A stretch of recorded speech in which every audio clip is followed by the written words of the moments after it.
जय जय श्री राधा वल्लभ, जय जय श्री हरिवंश, जय जय श्री राधे राधे।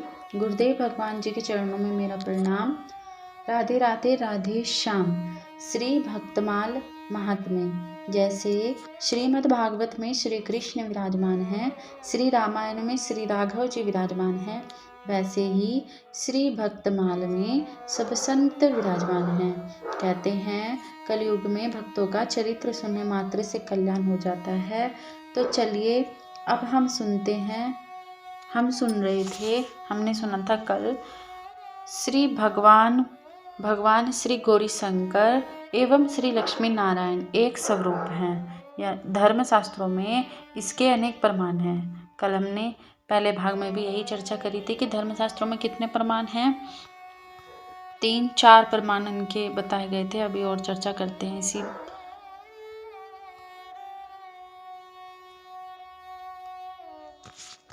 राधे राधे।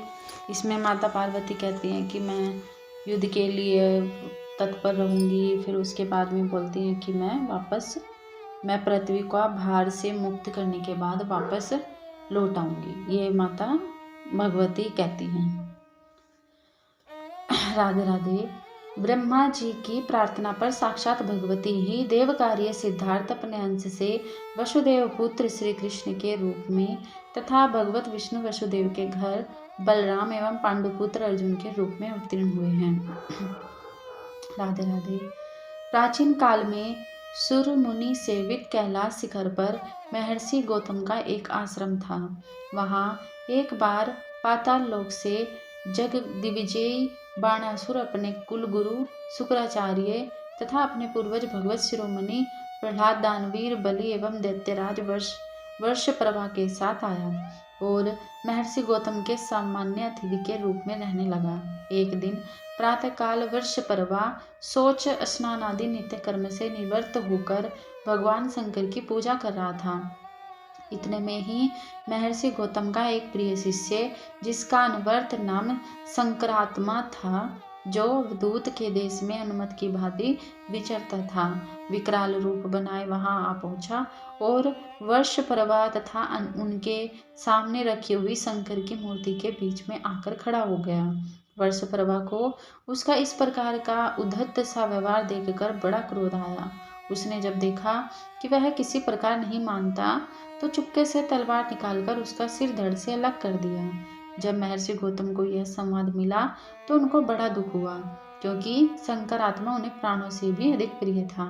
उन्होंने उसके बिना जीवन व्यर्थ समझा और देखते देखते वर्षप्रभा की आंखों के सामने योग बल से अपने प्राण त्याग दिए। महर्षि गौतम को इस प्रकार देह त्याग करते हुए देखकर शुक्राचार्य से भी नहीं रहा गया।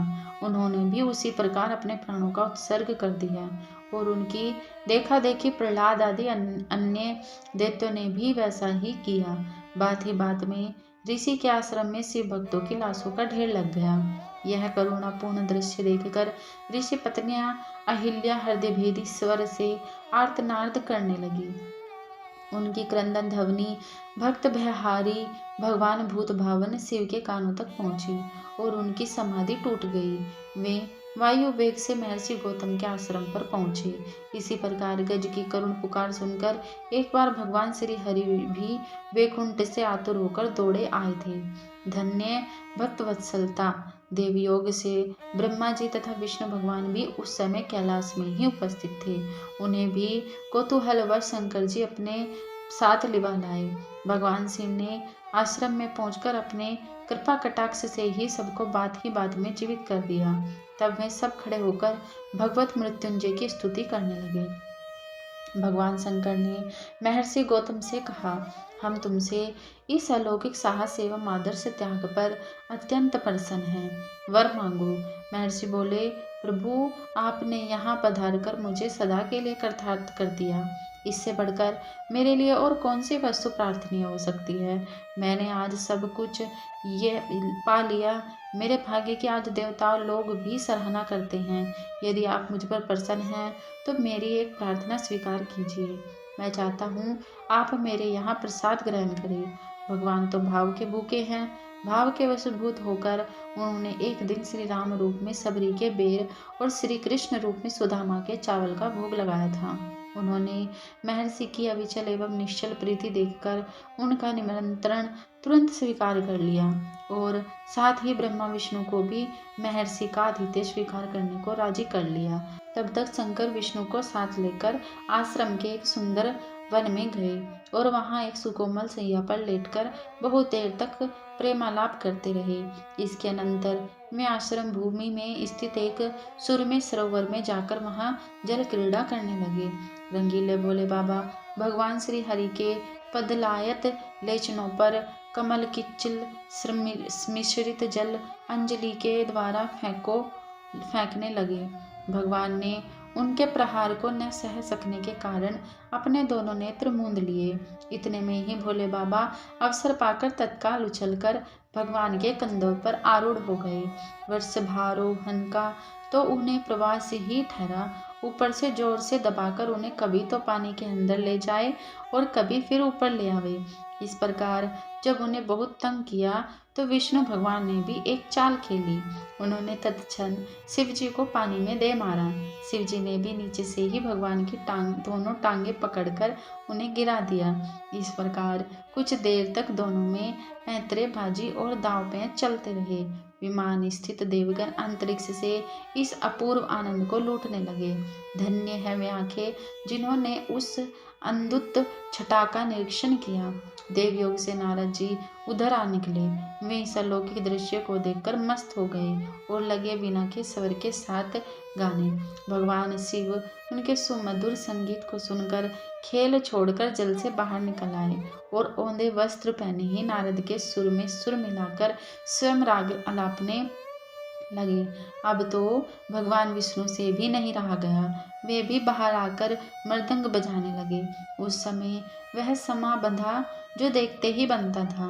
सहस्त्रों शेष और शारदा भी उस समय के आनंद का वर्णन नहीं कर सकते। बूढ़े ब्रह्मा जी भी उस अनोखी मस्ती में शामिल हो गए। उस अपूर्व समाज में यदि किसी बात की कमी थी तो वह प्रसिद्ध संगीत कोविद पवनसुत हनुमान जी के आने से पूरी हो गई। उन्होंने जहाँ अपनी हृदयहारिणी तान छेड़ी वहाँ सबको चुप हो जाना पड़ा। अब तो सब के सब निस्तब्ध होकर लगे हनुमान जी के गायन को सुनने। सब के सब ऐसे मस्त हुए कि खाने पीने तक की सुधि भूल गए। उन्हें यह भी होश नहीं रहा कि हम लोग महर्षि गौतम के यहाँ निमंत्रित हैं। उधर जब महर्षि ने देखा कि उनका पूज्य अतिथि वर्ग स्नान करके सरोवर से नहीं लौटा और मध्याह्न बीता जा रहा है, तो वे बेचारे दौड़े आए और किसी प्रकार अनुनय विनय करके बड़ी मुश्किल से सबको अपने यहाँ लिवा लाए। तुरंत भोजन परोसा गया और लोग लगे आनंद पूर्वक गौतम जी का आतिथ्य स्वीकार करने। इसके अनंतर हनुमान जी का गायन प्रारंभ हुआ। भोले बाबा उनके मनोहर संगीत को सुनकर ऐसे मस्त हो गए कि उन्हें तन मन की सुधि न रही। उन्होंने धीरे से एक चरण हनुमान जी किंचल में रख दिया और दूसरे चरण को उनके कंधे, मुखकंठ, वक्षस्थल, हृदय के मध्य भाग, उदर देश तथा नाभि मंडल से स्पर्श कराते हुए मौज से लेट गए। यह लीला देखकर विष्णु कहने लगे, आज हनुमान के समान सुकृति विश्व में कोई नहीं है। जो चरण देवताओं को दुर्लभ है तथा वेदों के द्वारा अगम्य है, उपनिषद भी जिन्हें प्रकाश नहीं कर सकते, जिन्हें योगजिन चिरकाल तक विविध प्रकार के साधन करके तथा व्रत उपवास आदि से शरीर को सुखाकर क्षण भर के लिए भी अपने हृदय देश में स्थापित नहीं कर सकते, प्रधान मुनीश्वर सहस्त्र कोटि संवत्स पर्यंत तप करके भी जिन्हें प्राप्त नहीं कर सकते, उन चरणों को अपने समस्त अंगों पर धारण करने का अनुपम सौभाग्य आज हनुमान को अनायास ही प्राप्त हो रहा है। मैंने भी 1000 वर्ष तक प्रतिदिन सहस्त्र पदों से आपका भक्तिभाव पूर्वक अर्चन किया, परंतु यह सौभाग्य आपने मुझे कभी प्रदान नहीं किया। लोक में यह वार्ता प्रसिद्ध है कि नारायण शंकर के परम प्रीति भाजन है, परंतु अनाज हनुमान को देखकर मुझे इस बात पर संदेह सा होने लगा है और हनुमान के प्रति ईर्ष्या भी हो रही है। भगवान विष्णु के इन प्रेम लपेटे अटपटे वचन सुनकर शंकर मन ही मन मुस्कुराने लगे और बोले, नारायण, यह आप क्या कह रहे हैं? आपसे बढ़कर क्या मुझे और कोई प्रिय हो सकता है? औरों की तो बात ही क्या, पार्वती भी मुझे आपके समान प्रिय नहीं है। इतने में ही माता पार्वती भी वहां आ पहुंची। शंकर को बहुत देर तक लौटते न देखकर उनके मन में स्त्री सुलभ शंका हुई कि कहीं स्वामी नाराज तो नहीं हो गए। दौड़ी हुई महर्षि गौतम के आश्रम में पहुंची। गौतम की मेहमानी में जो कमी थी वह उनके आगमन से पूरी हो गई। उन्होंने भी अपने पति की अनुमति लेकर महर्षि का आतिथ्य स्वीकार किया और फिर शंकर जी के समीप आकर उनकी और विष्णु भगवान की प्रणय योगिष्टि में सम्मिलित हो गई। बातों ही बातों में उन्होंने विनोद तथा प्रणयकोप में शंकर जी के प्रति कुछ अवज्ञात्मक शब्द कहे और उनकी मुंडमाला, पद्मभूषण, दिग्वस्त्र धारण, भस्म लेपन और वृषभारोहण आदि का परिहास किया। तब तो विष्णु भगवान से नहीं रहा गया। श्री हरि भगवान शंकर की अवज्ञा को नहीं सह सके और बोल उठे, देवी, आप जगतपति शंकर की प्रति यह क्या कह रही हैं? मुझसे आप ही के ये शब्द सहे नहीं जाते। जहाँ शिव निंदा होती हो वहाँ हम प्राण धारण नहीं कर सकते। यह हमारा व्रत है। यह कहकर वे शिव गिरिजा के सम्मुख ही नख के द्वारा अपना सिर छेदन करने को नारायण उद्यत हो गए। शंकर जी ने बड़ी कठिनता से उन्हें इस कार्य से रोका। बोलो श्री भक्तवत्सल भगवान की जय, भगवान के भक्तों की जय, सभी संतन की जय, हरि भक्तन की जय। जय जय श्री राधे श्याम।